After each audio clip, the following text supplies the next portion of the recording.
Verter a la atmósfera cantidades ingentes de gases que cambian su composición, la composición natural que había adquirido el planeta a lo largo de miles de millones de años, pues eso tiene un efecto muy importante. Los científicos en relación con el cambio climático establecen el periodo de los próximos 10 años para revertir totalmente las emisiones de gases de efecto invernadero a nivel mundial. La actitud tradicional de nuestra especie, mal que nos pese, ha sido reaccionar en lugar de anticiparse a esos cambios. Siempre hemos estado oyendo hablar que el petróleo le quedan pocos años, nunca vemos ese final, pero sí es cierto que ese final debe de llegar. Somos una especie esencialmente energívora, consumimos energía de una manera que de manera prosaica podríamos calificar como voraz. Debemos de apostar sin ninguna duda por la energía nuclear. Ese tiempo que hemos perdido apoyando energías que ahora nos damos cuenta que era equivocado apoyarlas, como fue la nuclear o fue los combustibles fósiles, hay que recuperarlo ahora apoyando las energías renovables. Ahora mismo estamos desarrollando lo que se llaman las células de tercera generación.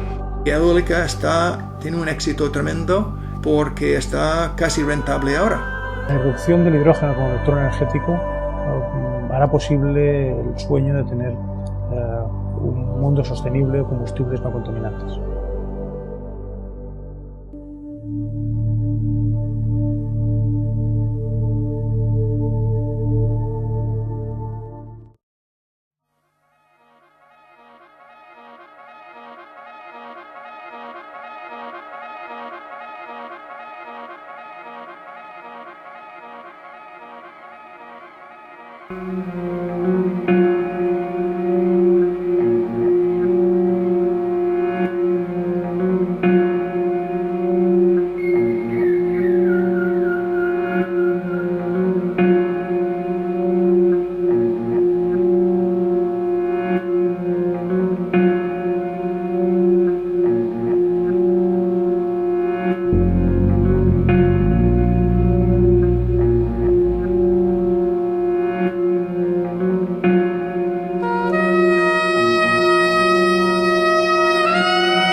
Planting the seeds of change, a symbolic gesture to mark the G8 commitment to halve carbon emissions by 2050, or an empty one?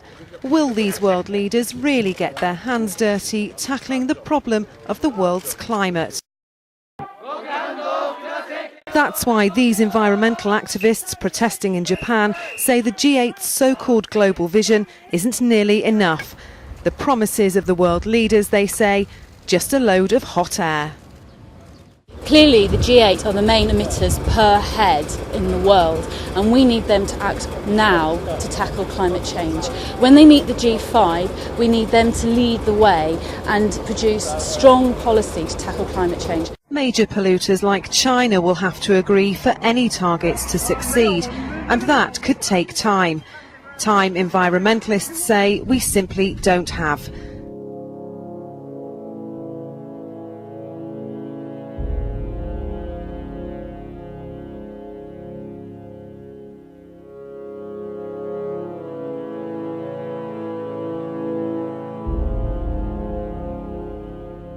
La cuestión ecológica ha sido negada y hasta ridiculizada. Los problemas planteados por las organizaciones ecologistas a lo largo de más de 30 años nunca gozaron del prestigio y consideración de los gobiernos o los lobbies del petróleo. El tremendo esfuerzo de estas organizaciones ha inclinado la balanza. La multiplicación de las catástrofes naturales ha generado en la opinión pública una lógica preocupación que no ha pasado inadvertida para los gobiernos. Ahora la cuestión ecológica forma parte ineludible de las agendas de los políticos. Pero, ¿por qué ocurre esto?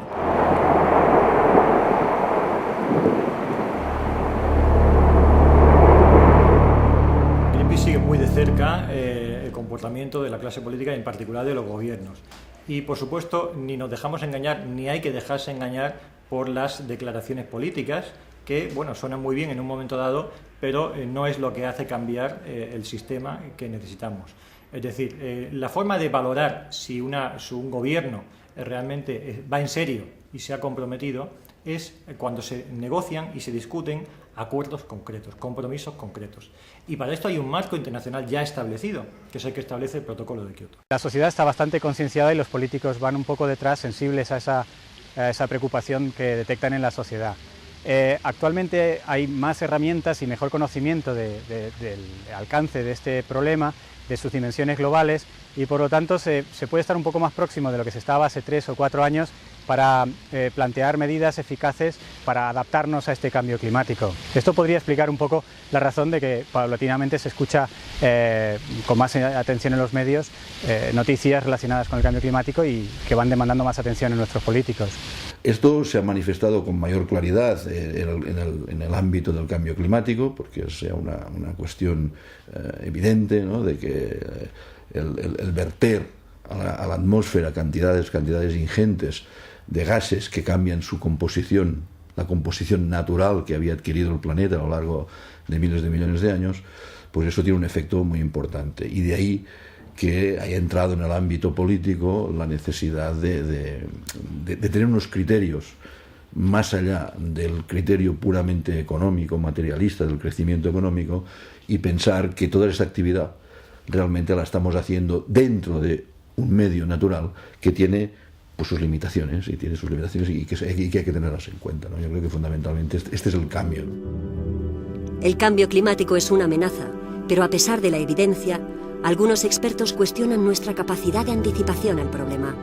Cuando uno analiza la propia historia de la humanidad, ve que hemos estado enfrentados a muchas crisis en tiempos históricos, y la actitud tradicional de nuestra especie, mal que nos pese, ha sido reaccionar en lugar de anticiparse a esos cambios.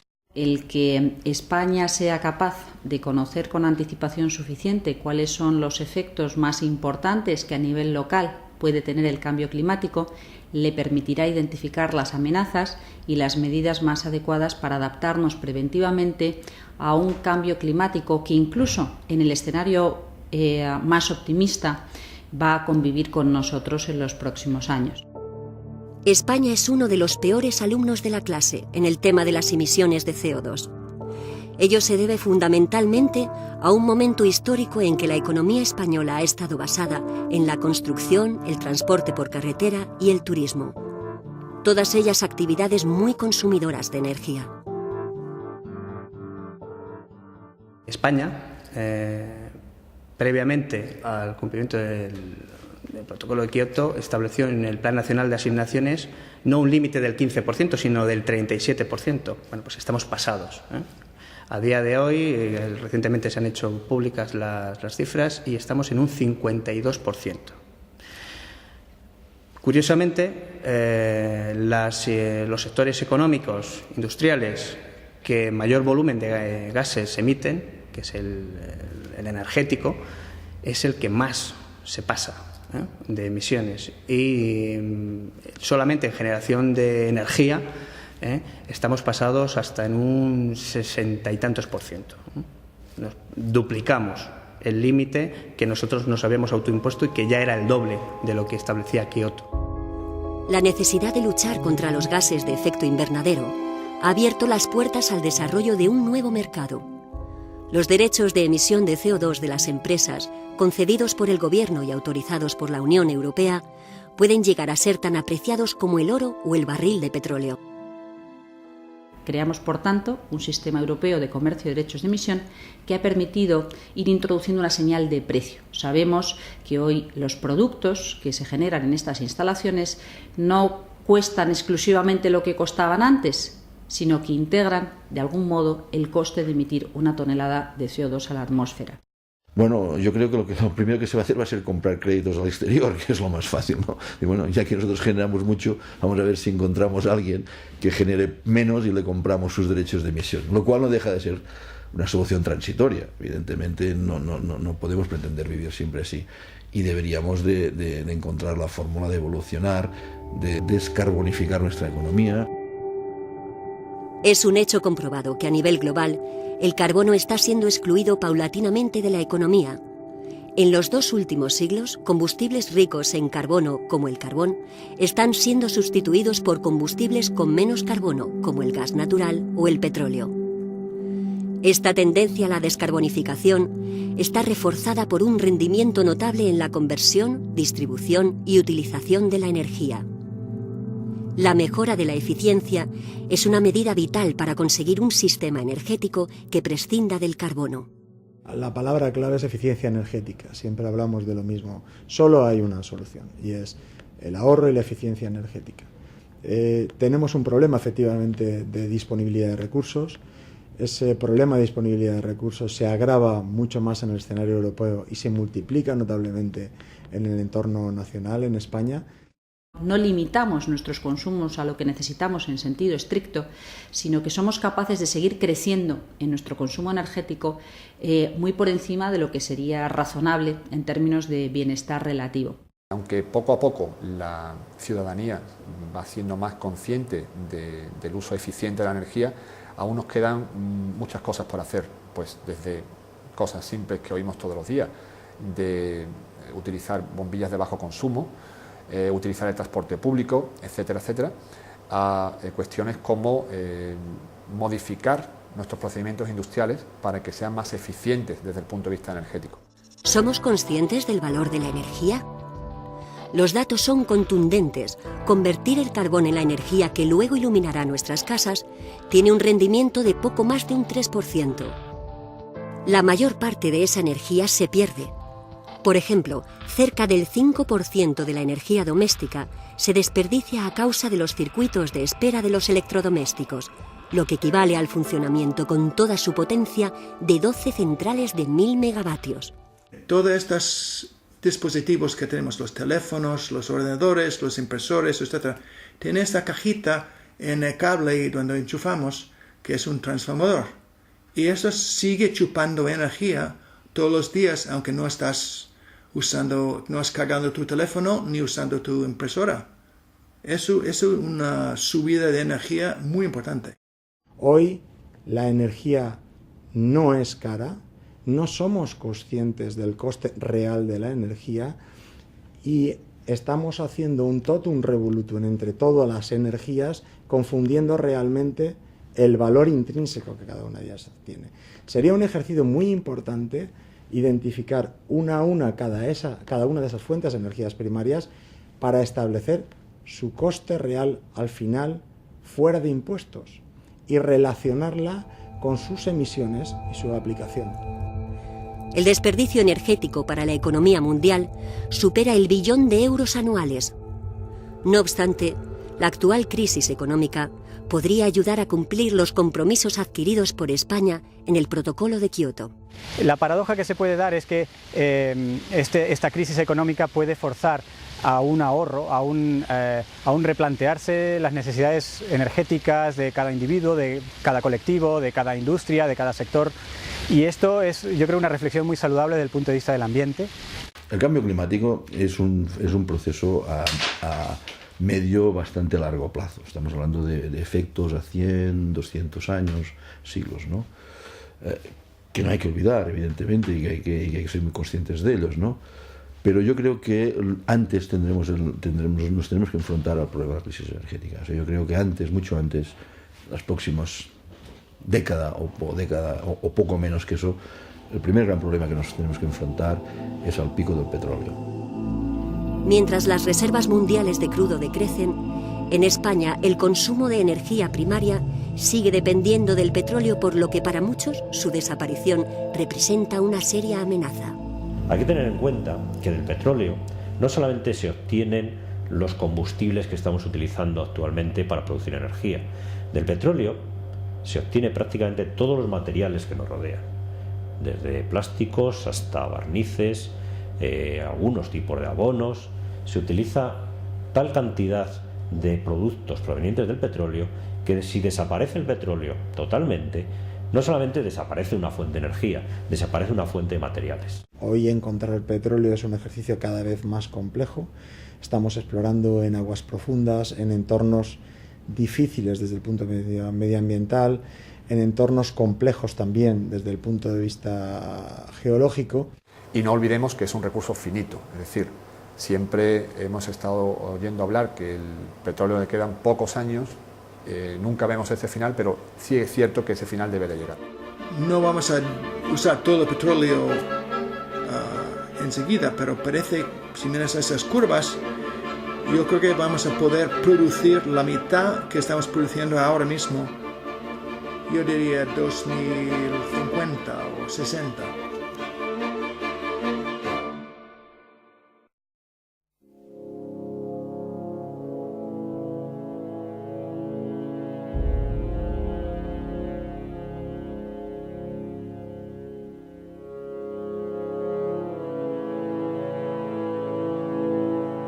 Hemos construido una sociedad adicta al petróleo y adicta a los hidrocarburos y no sabemos cómo funcionar si no es consumiendo grandes cantidades, ¿no? Y ese es el nudo que hay que cortar, ¿no? Afortunadamente los dos problemas tienen la misma solución: reducir los consumos. Por tanto, lo que hace falta es ese cambio de modelo. Es posible hacerlo, lo que pasa es que, claro, pasar de una economía dependiente del petróleo a una economía basada en energías renovables y basada, esto es muy importante, en una forma más eficiente, menos derrochadora, de hecho no derrochadora, de usar la energía, a diferencia de lo que ocurre en la actualidad, ese cambio no se va a hacer de la noche a la mañana. Si uno realmente hace una política a largo plazo desde el punto de vista energético, uno lo que se tiene que plantear si la va a tener que cambiar dentro de 50 o de 200 años, porque vaya herencia que estamos dejando a la gente que viene después. Debemos cambiar nuestra estrategia energética. En España hay instalados cerca de 95.000 megavatios pico de potencia eléctrica y, según Greenpeace, un sistema de generación 100% limpia podría sacarnos de la actual situación de dependencia energética, situando además a España en la vanguardia de la lucha contra el cambio climático. Pero, ¿realmente es factible? Será más barato utilizar en el horizonte 2050 las energías renovables, no ya que utilizar las energías actuales, que será muchísimo más caro, sino incluso que el coste actual de la generación de electricidad. ¿Con renovables se podría alcanzar los 95.000? Sí, sin demasiado problema y en un plazo relativamente corto. El problema es que las instalaciones de renovables necesitan un combustible. En el caso de la fotovoltaica necesita sol, en el caso de la eólica necesita viento. Y junto con la potencia, que es algo indicativo, lo que nosotros consumimos no es potencia, es energía eléctrica. Por eso, en un sistema eléctrico tienes que tener un mix. ¿Y cuál es ese mix? Pues ese mix depende de cada país. Pues primero por los recursos naturales que tengas. Y entonces el mix energético para España, que hay un estudio hecho precisamente por el Foro sobre eso, pues dice que lo ideal sería tener un 30% nuclear, un 30% de combustibles fósiles y un 30% de renovables, que es muy alto, puesto que España pues tiene esa capacidad de renovables. No se puede gestionar el sistema eléctrico como se ha hecho hasta ahora, basado en pocas grandes centrales. Hay que aprender a gestionar un sistema más diversificado, con más tecnologías en juego, todas de origen renovable y que tienen comportamientos diversos. Pero nuestro análisis demuestra que es viable, es decir, que en todo momento dispondríamos en todo lugar de la energía eléctrica necesaria. Yo tengo mis dudas de que una economía, o sea, de que seamos capaces de llegar a construir una economía, un sistema económico capaz de producir células solares, de producir molinos de viento, sin el concurso de los combustibles fósiles. Esta es la gran incógnita, ¿no?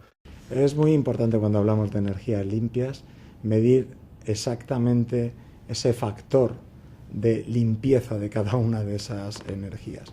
Y hay un método, un procedimiento para hacerlo con absoluto rigor y con transparencia, y es medir las emisiones globales y el gasto energético que necesitas para incorporar esa energía finalmente al usuario. No basta con medir exclusivamente cuánto sale en el tubo de escape de un vehículo.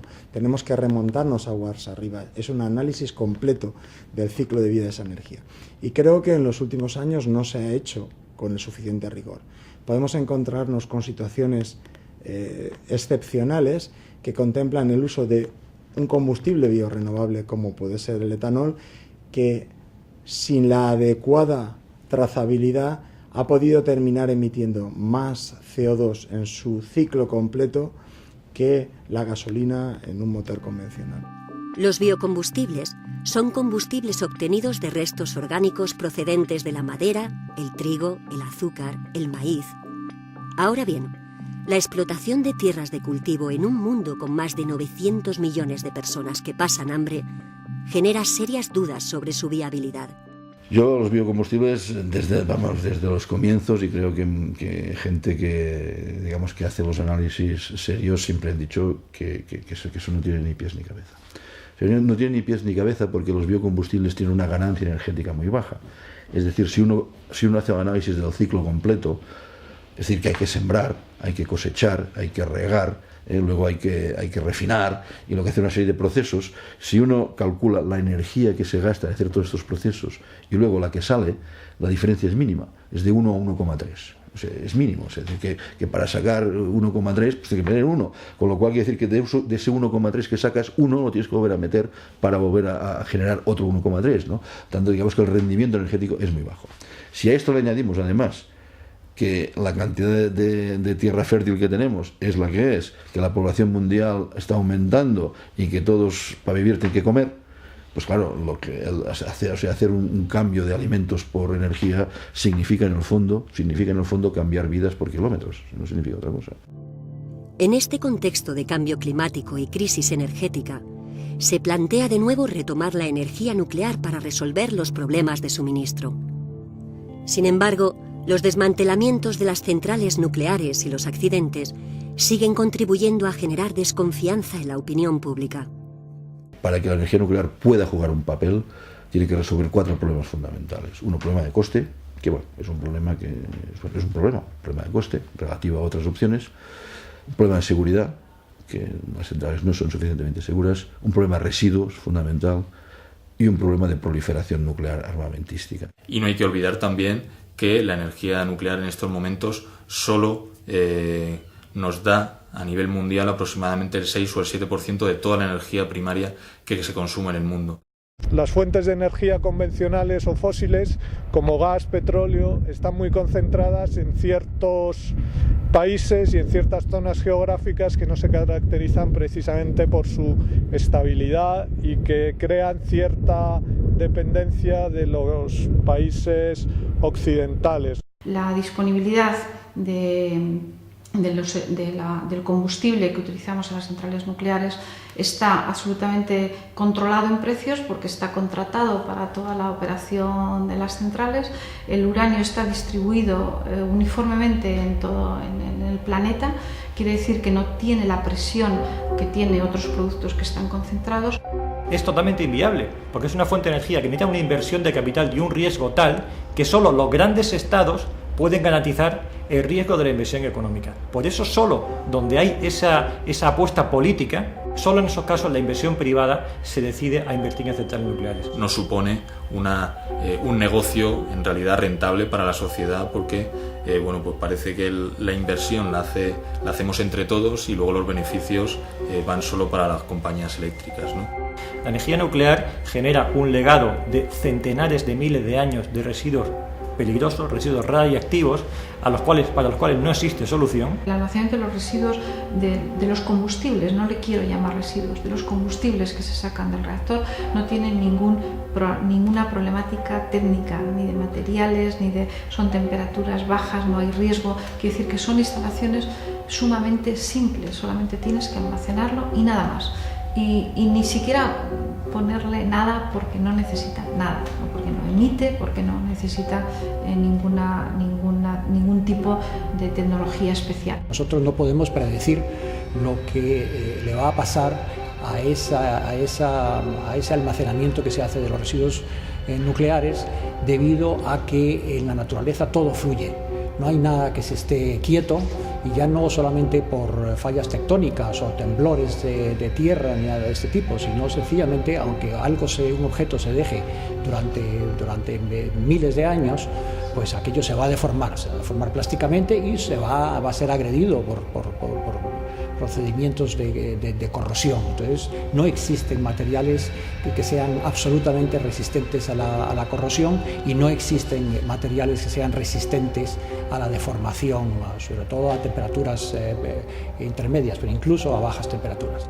¿Y por qué los queremos almacenar? Los queremos almacenar porque hay muy buenas expectativas de que realmente esa energía residual pueda ser aprovechada en los nuevos sistemas de generación nuclear que se están desarrollando, y lo lógico es pues que esperemos a que esas tecnologías estén disponibles para que ese combustible que ya es nuestro lo podamos aprovechar. ¿Se puede retomar el tema? Pues yo creo que, en fin, España no puede, digamos que no va a tomar una decisión muy distinta del caso a nivel mundial, ¿no? Y yo creo que lo prudente es esperar a ver si realmente esas terceras generaciones que hablan de reactores que serán mucho mejores y no sé qué, no sé cuántos, y en Inglaterra que quieren hacerlos, y ahora parece que en Italia también. Yo creo que es un espejismo, yo creo que van a encontrar exactamente los mismos problemas. Creo que estamos entrando en una etapa económica idéntica a la de los 70, con una gran subida de los precios del petróleo, que va a llevar a una recesión, va a crear una inflación, van a aumentar las tasas de interés, como está ocurriendo, y nos encontraremos en una situación idéntica a la que provocó la primera moratoria.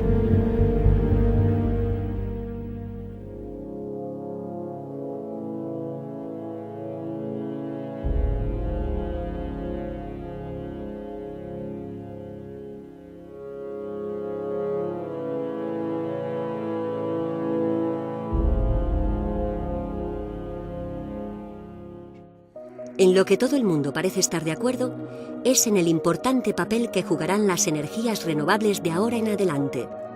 Pero, ¿serán las únicas energías que moverán el futuro? ¿Cuáles serán los vectores energéticos del siglo XXI? En primer lugar, incluiría la eclosión de las energías renovables y su potenciación a futuro, lo que generará por sí una economía a su entorno.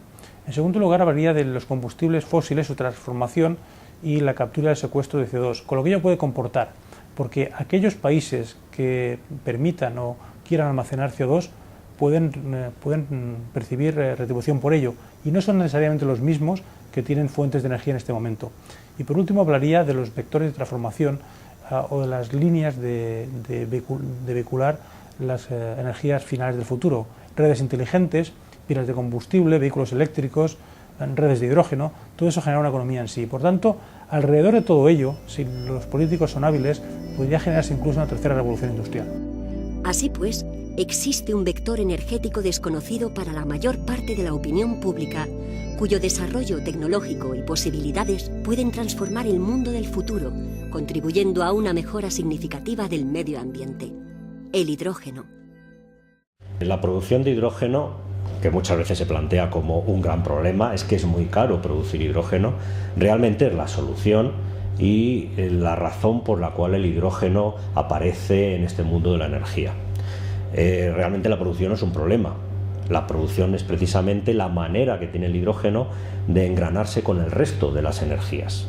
Se puede producir hidrógeno prácticamente a partir de cualquier energía, eólica, solar, combustibles fósiles, con lo cual la producción de hidrógeno no es el problema, sino es la manera de funcionar. El hidrógeno lo podemos utilizar como una forma de almacenar energía. Producimos hidrógeno, lo almacenamos y cuando necesitemos de nuevo energía, transformamos ese hidrógeno en unos dispositivos denominados pilas de combustible, de nuevo en energía eléctrica.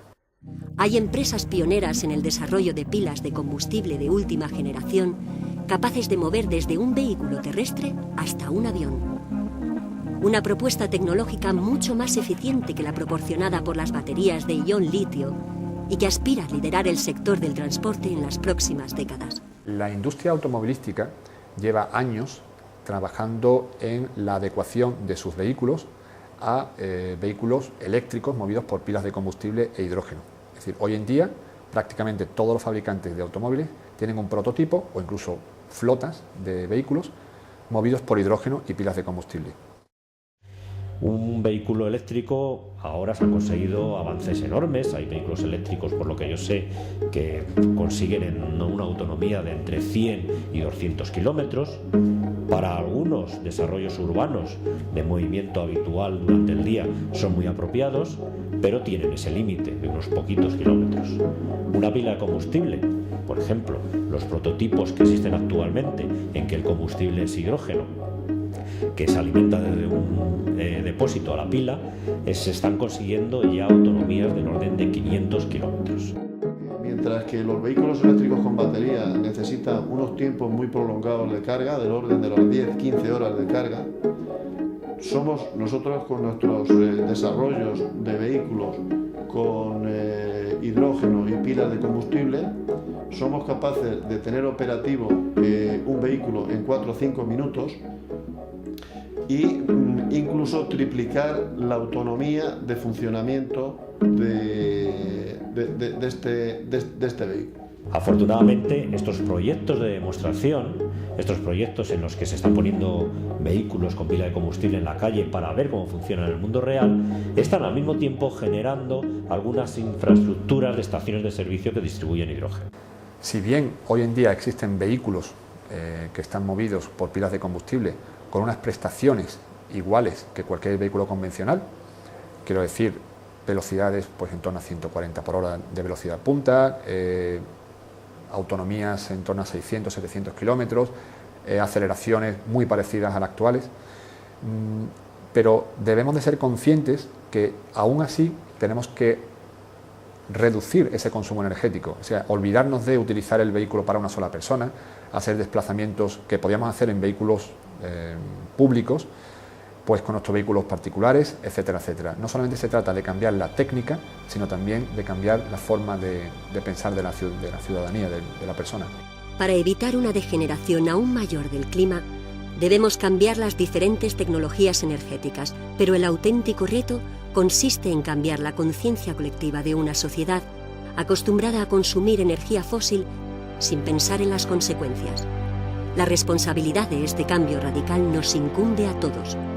Si empezamos ahora, daremos una oportunidad a nuestros hijos y construiremos los pilares de una nueva civilización. Progresar a partir de ahora tiene que significar ser capaces de ser felices y de vivir bien, reduciendo los consumos materiales y energéticos, porque si no, no hay vida. El horizonte, el futuro, está orientado hacia una economía no intensiva en carbono, hacia un desarrollo completamente distinto al que conocemos hoy, o simplemente fracasamos todos. Debemos de ser optimistas porque precisamente esta crisis nos va a permitir abrir los ojos. Las políticas energéticas, las políticas alimentarias, las del agua, no pueden ser de un día para otro, de una semana para otro, ni de un año para otro. Tienen que ser políticas a largo plazo. Yo creo que la planeta va a llegar a un equilibrio de nuevo. Va a ser distinto que lo que necesitamos ahora mismo, quizás. Espero que no tanto. Creo que el mensaje debe ser un poco de optimismo. Hemos salido de otra, saldremos de esta, nos costará más o menos. Yo lo que quiero es que con una visión positiva intentemos que salgamos el mayor número de personas y en las mejores de las condiciones, que no suponga realmente un aumento de la tensión internacional y nacional, que comprendamos que hay que cambiar algunas cosas y que esto no sea todo lo traumática que podría ser si no hacemos nada y esperamos a que el clima haya cambiado de forma ya muy intensa y nos lleve de forma irreversible a cambiar nuestro modo de vida. El futuro será sostenible, va a ser sostenible a un nivel bajísimo y la castaña será impresionante, ¿no? Porque somos 9.000, seremos 9.000 millones de vidas a mediados de siglo y si el futuro no puede mantener 9.000 millones de vidas, no lo mantendrá, porque la naturaleza no sabe de derechos humanos. La naturaleza es muy cruel y cuando una especie supera la capacidad de un entorno para mantenerla, es muy simple, se extingue. Punto.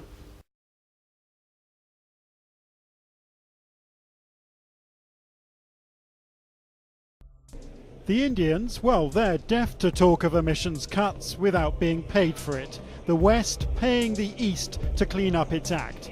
The Chinese are asking why can't the world's richest nations agree on cuts right now themselves.